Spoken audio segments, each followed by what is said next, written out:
I've been really interested to interview you, Patricia, because with Ancient Origins, we've had a lot of interviews to do with archaeology, astrology, ancient places, but none so far that have really linked some of those elements into mysticism or spirituality. And it's that area that I'm hoping you'll also be able to enlighten us a little bit. So you're the co-director of this school called the Khemit School of Ancient Mysticism. Could we just start with a little bit of background about that school, how it originated, how it came about, and what sort of concepts you deal with in teaching in that school? Well, the school is actually built on the foundation of work that Abdel Hakim Awyan, Yosef's, my husband's father, has left for us. Unfortunately, he passed in August of 2008. And at that time, of course, it was a difficult time for the family, but he has this legacy of wisdom and knowledge that he had just begun to release to the public. And we felt there still needed to be a forum, not only to share what he had built and worked on his whole life, but the continuing research that his entire family is doing. But Joseph and I especially are continuing to work along the same lines. And so really the school is just an open forum for all who are, and it's free, there's no cost, and for everyone who's interested in these topics of ancient Egypt, Kemet, the mysticism, there's so many more questions than we have answers. And we wanted to keep an open door here because this is what Hakim did. People, researchers, experts in their fields, all fields, would come and be drawn to him here at this house and come and talk to him and share. And this is the concept we've built on. We're all teachers, we're all students, and together we bring in the expertise to discover more.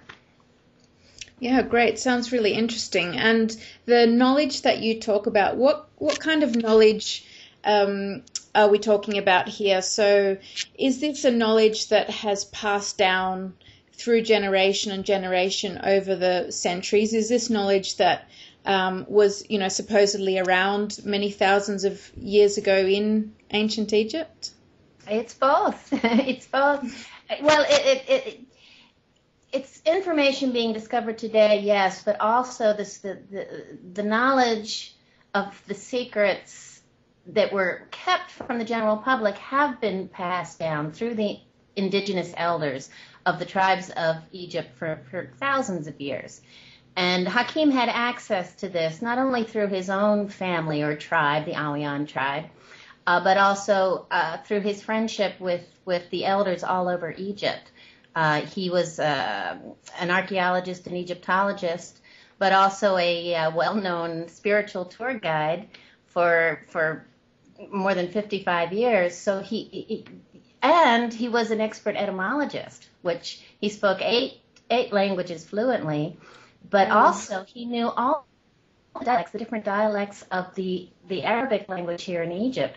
So when he would go to a village and sit and have coffee or smoke shisha with the locals, he spoke their language, and they actually believed he grew up in their villages. So he really had an ability. Everyone loved him.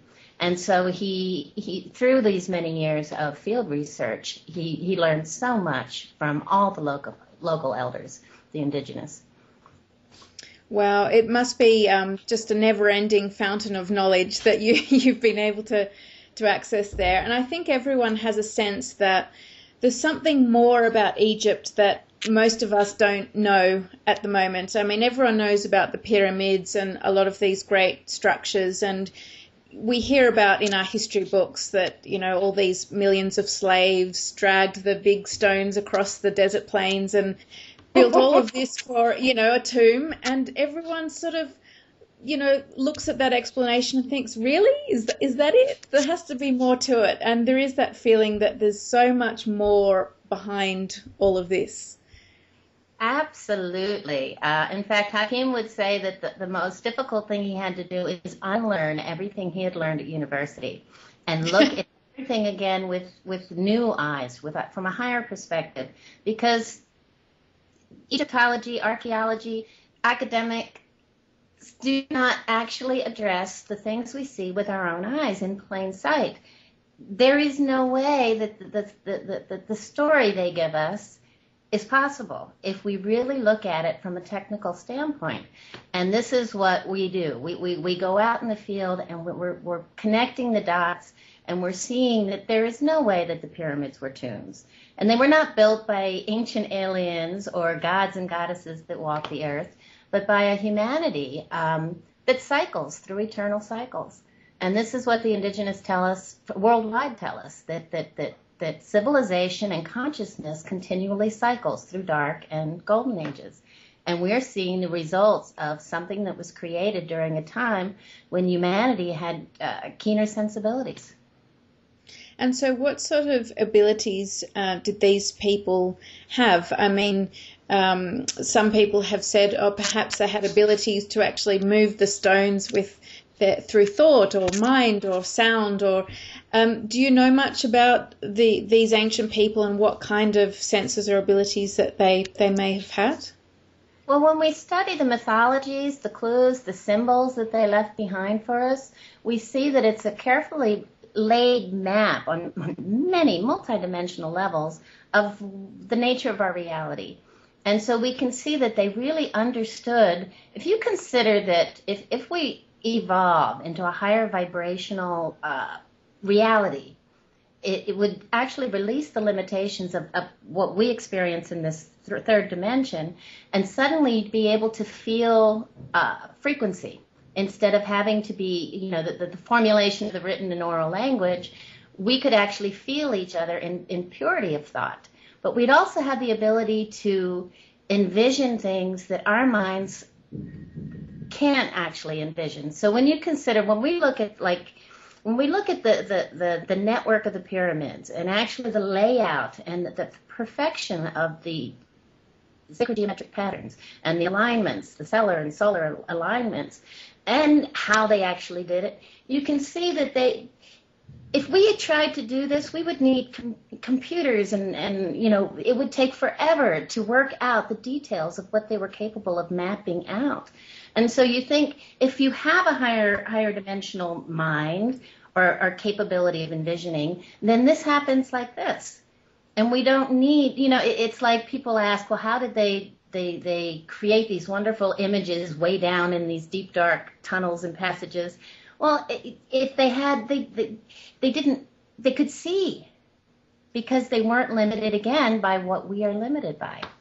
Mm-hmm. So when people try and dissect how did they, drag the stones, and how did they do this, they're thinking about it from our cultural and our cultural by perspective, but not, also the dimension of limitations that we have. Maybe gravity was much less dense in a higher vibrational reality. Mm-hmm. Yeah, I suppose it's very hard for us to understand because we can only look at it from the perspective of what we know and what we understand. Exactly. So how do you think this happened then, that in the past there was this amazing civilization in a golden era, as you say, and then there is us in this modern day where, we rely on technology to do basically everything for us, and we don't really use our mental capacity probably to the extent that we definitely could. How do you think this transition happened then over the centuries? Well, I think it's a natural development of humanity, of consciousness, as you enter into this period of darkness. It's like cycles. There's cycles within cycles within cycles, and the ancients would actually liken these cycles to our day and night cycles. So the actual, they would watch how the sun passes over, and they would relate the cycles to this, but they're holographic, and they work on every level, in the cosmos down to our very cells. We all cycle continuously through day and night, light and dark. It's part of the nature of what we experience. So when you devolve, you begin to lose that sense of wholeness and connectedness with all that is, and you move into a world that is more dualistic and polarized. And so we're easily separated. We lose our ability to feel frequency, and so our minds become a place where we can be manipulated because we are communicating through word, orally and on paper, and this can be distorted. And distorted not only by ego outside ourselves, but by the ego within. So as we breathe in and out information, it becomes distorted and easily manipulated. And so we can become sheep that are controlled by an elite few and believe everything we're told. And so we fall into this existence and choose the easier, softer way of having our needs met instead of having to utilize our own sensibilities and go within to find the truth of who we are. Mm-hmm. Yeah, very, very well put, I think. And do you think that, the power, I suppose, of the pyramids, do you think it's still there, but we're just incapable of tapping into it? I mean, do you think all the importance, the meaning, the energies associated with these great structures, has it all been lost? Is it still there for people to access? Or they're not as active as they once were, but they are absolutely very active.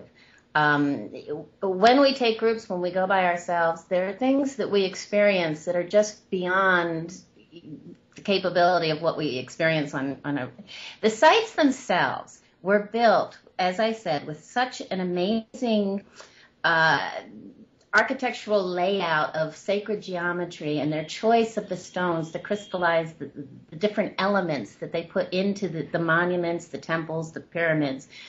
They did this in such a way that it actually interacts with us as we walk through them. The layout of the temples, actually, as you enter the temple, you're always walking up. And you're moving further and further and closer to the core, or the Holy of Holies, which would relate to our pineal gland. So there's this connection, the as above, so below. And this is actually working or interacting with your own body, your own spiritual self. If you're aware of it, the experiences that you can have, or if you interact via tone or through meditation, you can have the most amazing and powerful experiences, which many of us have had. Mm-hmm. Yeah, well, that's, I guess that gives some hope to people, because, it's not nice to think that so much of this has been lost, but there is still something there that we can access and tap into. Absolutely. So you run tours to some of these ancient sites to sort of teach people how they can get in touch with the ancient mysteries? We do that. We also we invite them to look and to see what we see. We share the information as it's been given to us. We take them deep into the tunnels and the chambers under the plateau when we can. We show them the anomalies. We show them the things that will make them think. And we let them decide for themselves. And this is the most important thing, that you experience it on your own level and see with your own eyes. And this is what we do. And we have an advantage of being local, of many of the keepers of the sites remember Hakim, and they know Yosef through Hakim, and so they come and they hug us, and they take us to these wonderful spots, and if no one else is around, they unlock doors. So we really are able to experience some phenomenal things. Yeah. And what would you say is the most important legacy that the ancient Egyptians left behind? The monuments are what's left that shows us that there was a civilization that was capable of creating things that we can't, that was so in touch and connected with their natural world. They understood that we need to be in resonance with the natural world in order to thrive.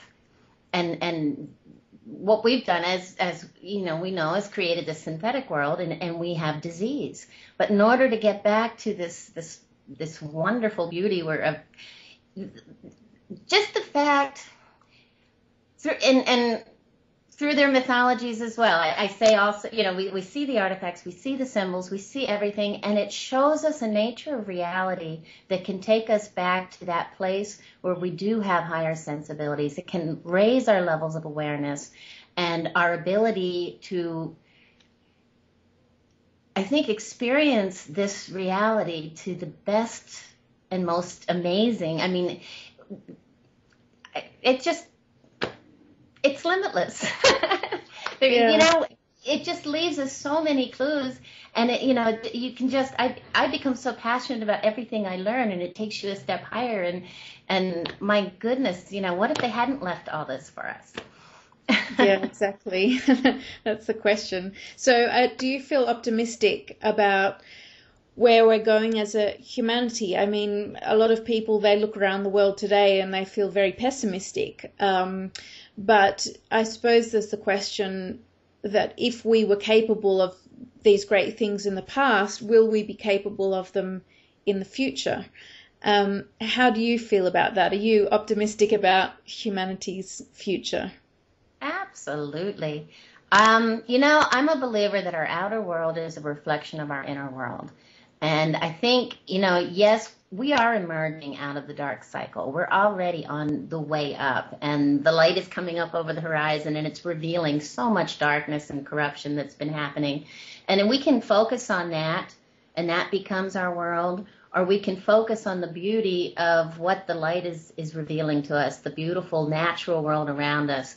And it's always a choice. But humanity, just by the nature of moving out of this cycle, humanity is all going to rise. It's you choose the rate at which you want to feel great and be alive. Yeah, well, it would be great to experience that. So could you just tell people, if they are interested in learning more about this, about the ancient mysteries, how could they do that? How can they find out more or access your information? Well, we have a website. It's Khemitology.com, Khemitology.com. We also have a very active Facebook group. Just look us up under the Khemit School of Ancient Mysticism. We have more than 7,000 members that are constantly, I can't keep up with all the comments, which is nice. And we do invite people to come to Egypt. You can come on one of our tours. You can come on another tour. You can come as individuals. We create custom experiences. People come and stay in the village here that we live in. We live right at the foot or the base of the plateau, and they just come and get a room, and we spend time with them. Our door is always open. We are always willing to share what we have. We love the discussion. And we love to take people out to the sites. We'll take anywhere you want to go in Egypt. And today, people are so worried about safety, and we would travel anywhere. I go and come as I please. Most of what you see is so embellished by the media to make it look so dangerous here. And I feel so much safer here at any time of day or night than I would in most American or other world cities. Is that right? It's perspective. But at any rate, yes, come to Egypt and knock on our door, and we'd just love to meet you. Okay, great. Thanks so much. I hope that one day I'll be able to make it. Something I would really love to do too. I've read about your tours, and they just sound really enlightening. So maybe one day I would like to. So awesome. Thanks so much for your time, Patricia. It's been really, really interesting, and I hope in the future you'll be able to enlighten our audience with some more insights. I know you've already written one article, and perhaps you'll have some others that you can write in the future because they're quite fascinating. Thank you. I'd love to, and thank you for having me. You're welcome. Okay, well, thanks again, Patricia.